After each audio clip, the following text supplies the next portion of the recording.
Baik, selamat malam. Perkenalkan saya Idewa Gede Indra Pratama Putra. Jadi di sini saya akan membahas tentang kedokteran perioperatif di mana berhubungan dengan pelaksanaan KKM di anestesi RSUP Sanglah.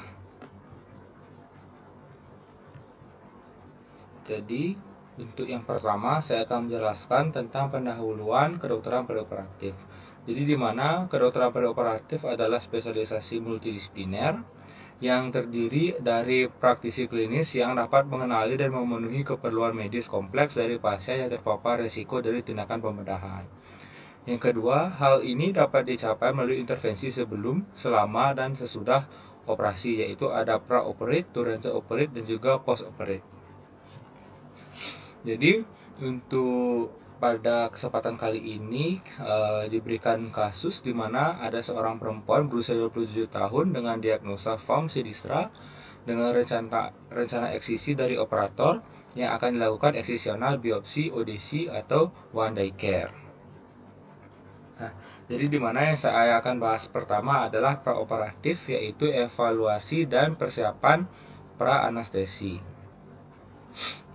Nah, pertama untuk periode praoperatif ada dua. Pertama ada evaluasi praoperatif, yaitu anamnesis dan juga pemeriksaan fisik, serta pemeriksaan penunjang dan juga kesimpulan dan KIE. Kemudian ada juga persiapan praoperatif, yaitu persiapannya mulai dari bangsal, persiapan di ruang persiapan dan juga di kamar operasi. Kemudian evaluasi praoperatif ini biasanya wajib dilakukan untuk semua dokter anestesi atau petugas anestesi. Biasanya mereka menggunakan checklist untuk mempermudah agar seragam dan juga terstruktur. Kemudian untuk evaluasi praoperatif ini biasanya dimulai dari poli, bisa dari bangsal dan juga IGD sebelum mereka akan masuk ke kamar operasi dan juga sesaat sebelum pasien mulai dibius.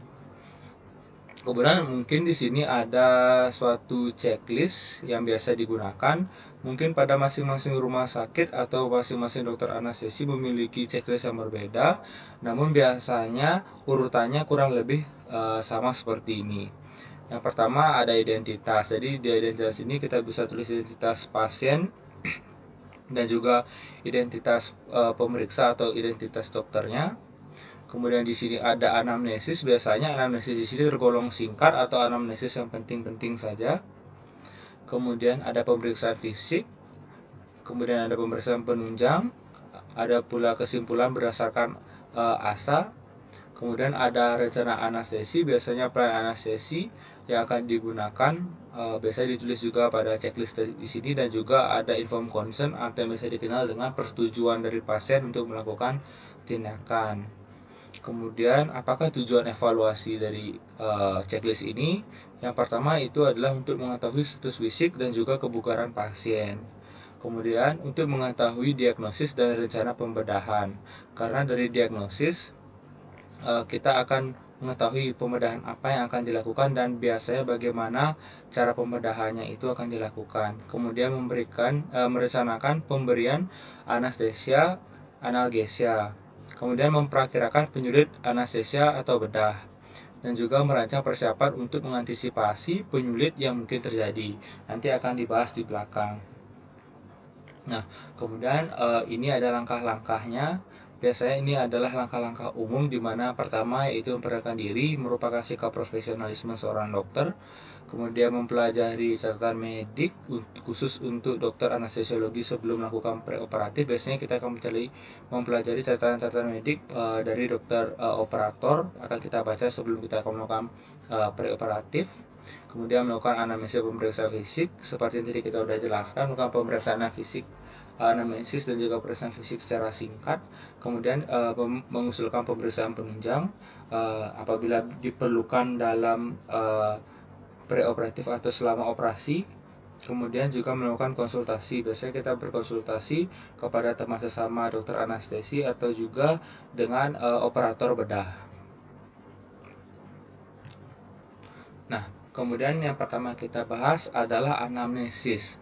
Nah, jadi di mana anamnesis yang kita gunakan di sini biasanya untuk para dokter anestesi atau petugas anestesi, kita harus menggunakan sikap yang empatik dan juga profesional.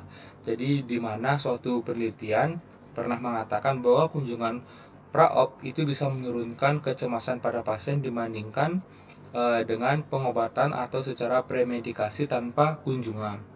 Kemudian untuk anamnesis di sini biasanya kita menggunakan Basic 7 dan juga Fundamental 4, di mana untuk Basic 7 mulai kita tanyakan mulai dari onset sampai ke gejala penyerta atau gejala lainnya.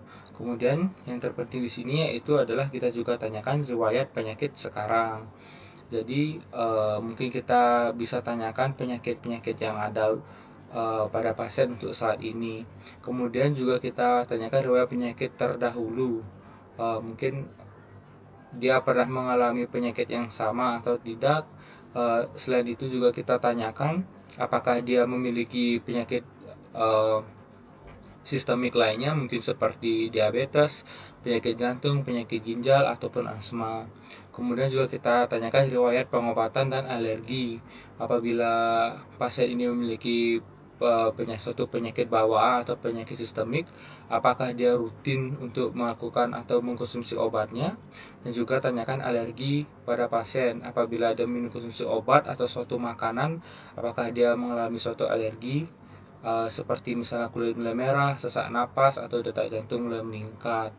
Kemudian juga tanyakan riwayat operasi. Tanyakan riwayat operasi seperti apa dan operasi apa, dan juga pembiusan apabila pasien mengingat. Misalnya bisa ditanyakan sebelumnya pernah dibius dengan cara apa, Bu? Misalnya dengan cara tidur atau dengan cara sampai tertidur, apa setengah sadar, atau bagaimana, bisa ditanyakan kepada pasien. Kemudian juga riwayat sosial. Jadi riwayat sosial ini kita bisa tanyakan untuk aktivitas sehari-hari pasien, untuk menentukan kebugaran atau tidaknya seorang pasien.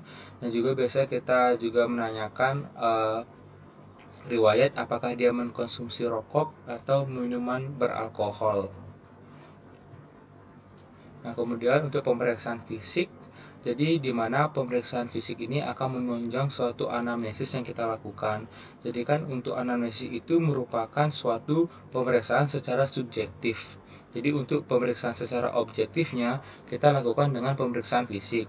Jadi pemeriksaan fisik ini pada anestesiologi ini kita bagi ada 3, yaitu ada status present, ada status organ, dan juga pemeriksaan khusus.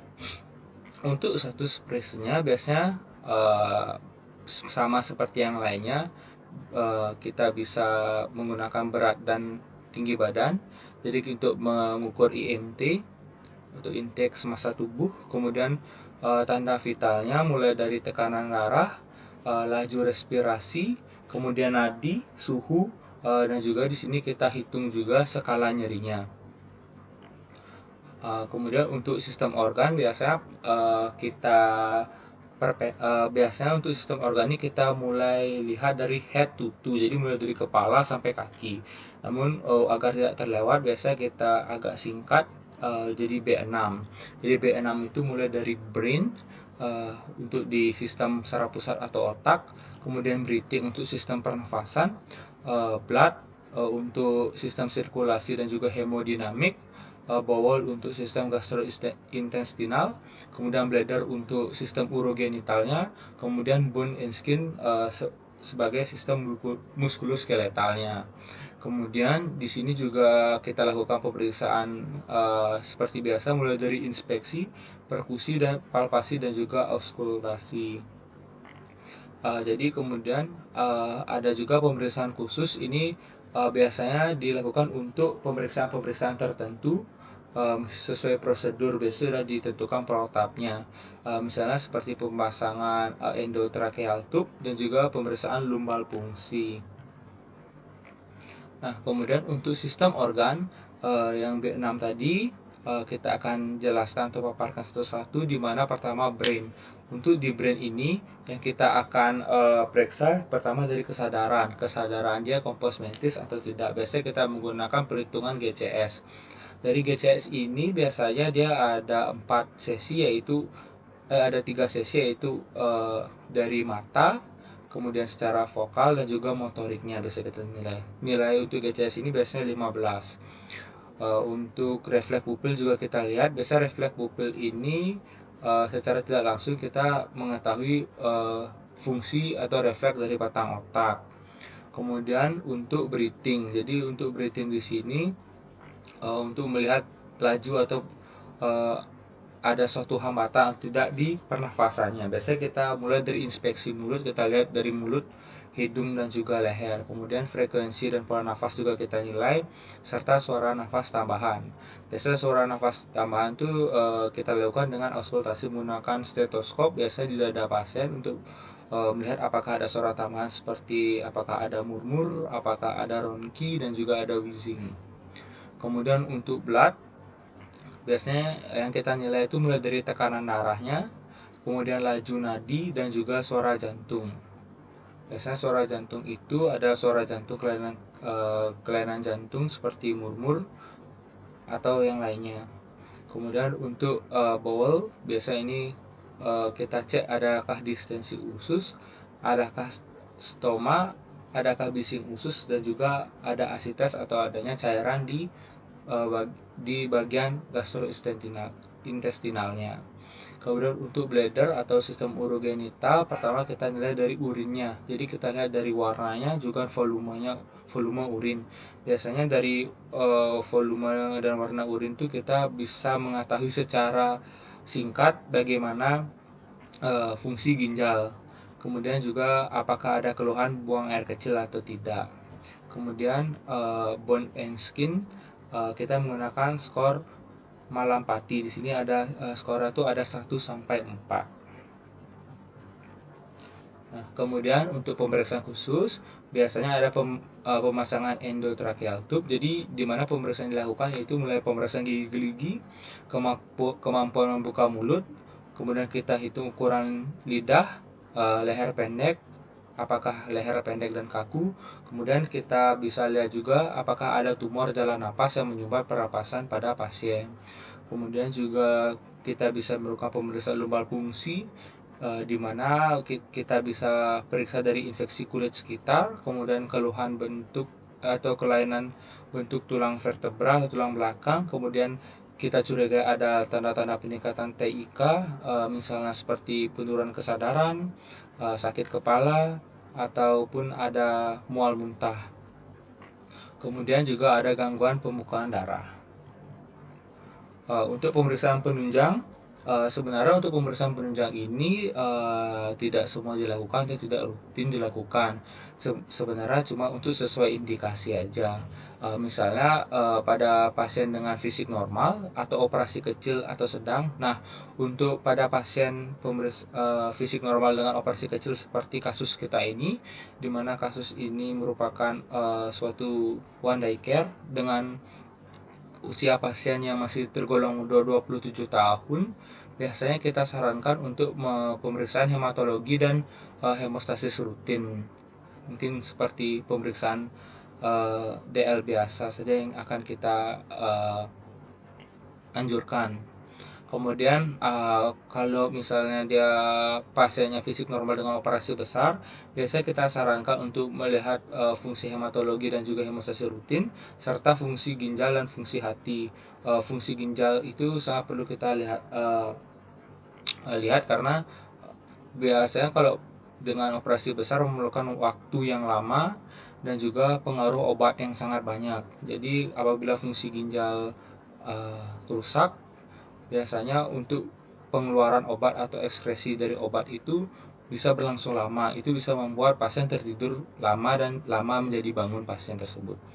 Kemudian juga kita cek glukosa darah. Biasanya glukosa sewaktu yang kita cek tergantung dari jenis operasinya, dan juga biasanya kita sarankan untuk fototoraks. Kemudian biasanya kalau pasien lebih dari 40 tahun kita sarankan ditambah dengan pemeriksaan EKG untuk melihat status dan juga fungsi dari jantungnya. Kemudian untuk pasien dengan fisik tidak normal, biasanya kita lakukan sesuai indikasi atau sesuai dari arahan operator operasi. Kemudian untuk kesimpulan evaluasi, biasanya kesimpulan yang kita buat itu sesuai dengan status fisik ASA.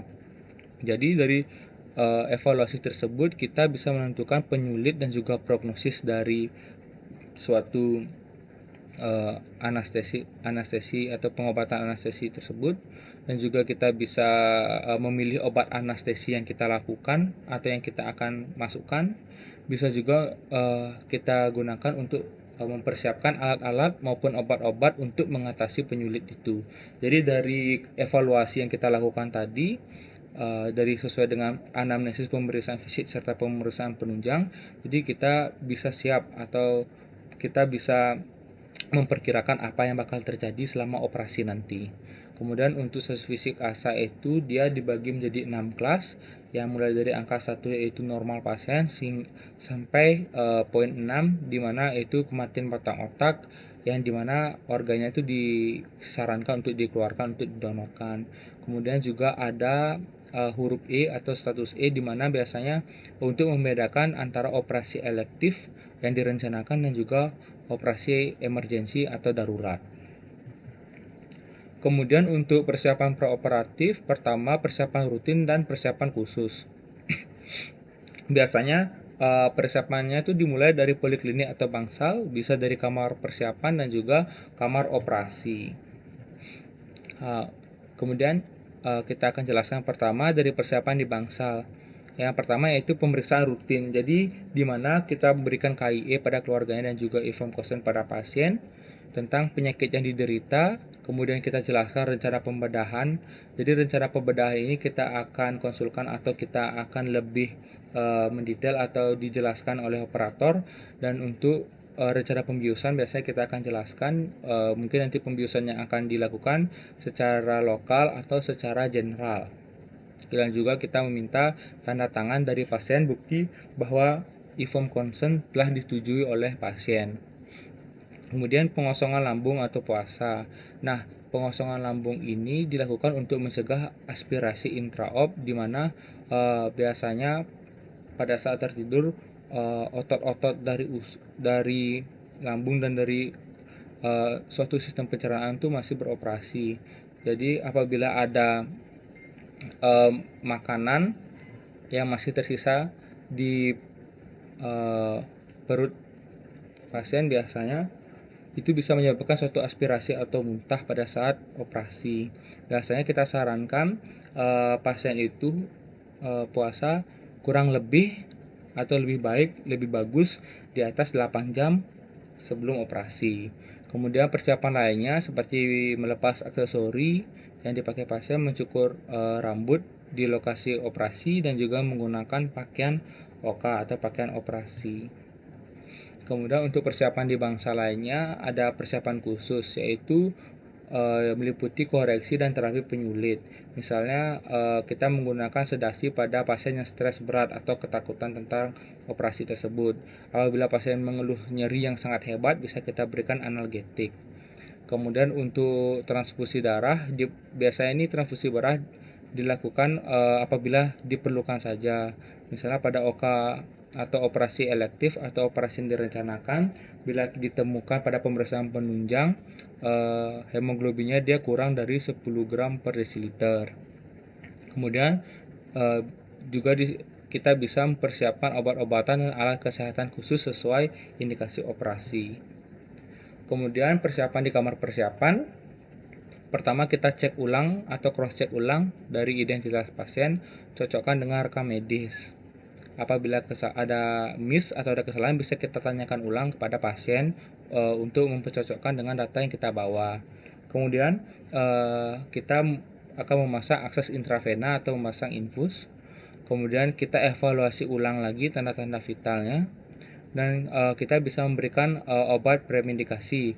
Biasanya ini tidak rutin diberikan, tapi kadang-kadang diberikan 4 obat ini, yang mulai dari obat sedatif, obat analgetik opiat, obat antikolinergik, atau kita bisa berikan obat antagonis H2 atau antiemetik biasanya diberikan. Kemudian untuk persiapan di kamar operasi, biasanya kita mempersiapkan mesin anestesi mesin anestesi, kemudian sistem aliran gas, monitor, dan infus. Kita pastikan bahwa semua alat tersebut bekerja secara normal dan berfungsi dengan baik. Kemudian juga kita akan mempersiapkan alat intubasi, yaitu statics. Nanti di slide selanjutnya akan saya jabarkan lebih lanjut. Kemudian selanjutnya kita akan mempersiapkan obat-obatan anestesi yang akan digunakan, serta juga obat-obat darurat atau resusitasi apabila terjadi hal-hal yang tidak diinginkan. Kemudian sekali lagi kita evaluasi ulang tanda-tanda vital. Siapa tahu pasien itu mengalami penurunan tanda vital mungkin karena efek stres atau efek dan lainnya.